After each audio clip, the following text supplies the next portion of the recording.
वंदे मातरम वंदे मातरम वंदे मातरम वंदे मातरम। जो भरा नहीं है भावों से जिसमें बहती रसधार नहीं, जो भरा नहीं है भावों से जिसमें बहती रसधार नहीं, वह हृदय नहीं वो पत्थर है जिसमें स्वदेश का प्यार नहीं, जिसमें स्वदेश का प्यार नहीं।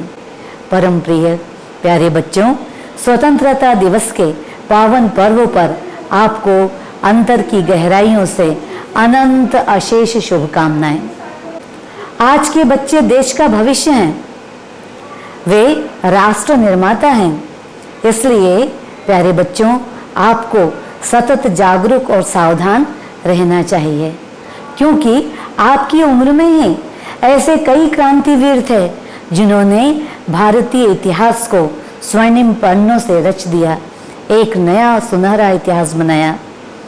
चंद्रशेखर आजाद की कहानी तो आप जानते ही होंगे।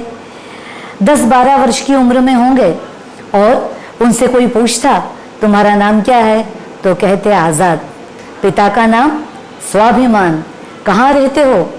कारागार में।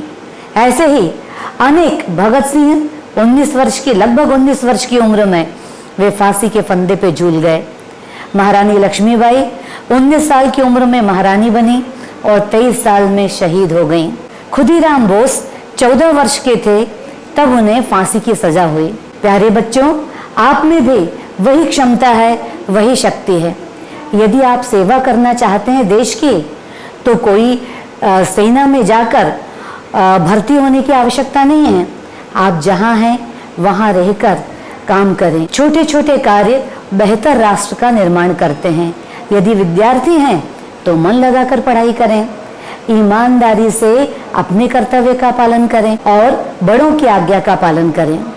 निश्चित ही आपकी देश के निर्माण में महत्वपूर्ण भूमिका होगी। प्यारे बच्चों, निश्चित ही आप मातृभूमि के सबसे योग्य और प्यारे बच्चे साबित होंगे। और मातृभूमि तो माँ से भी बढ़कर होती है, क्योंकि माँ हमारा पालन पोषण करती है, लेकिन अन्न, जल, हवा, पानी सब इस भारत माता की ही देन है। हमें माँ संस्कार देती है, लेकिन भाषा, विचार, संस्कृति, सभ्यता सब कुछ इस भारत माता की ही देन है। इसलिए भारत माँ की सेवा करना हमारा परम कर्तव्य है। तो आइए संकल्प करें, झुकने न देंगे देश के स्वाभिमान को, झुकने न देंगे देश के स्वाभिमान को, चाहे लगानी पड़े स्वयं अपनी जान को। हम मिट भी जाए तो कोई गम नहीं, लेकिन मिटने न देंगे तेरी पहचान को, तेरी पहचान को। जय हिंद, जय भारत।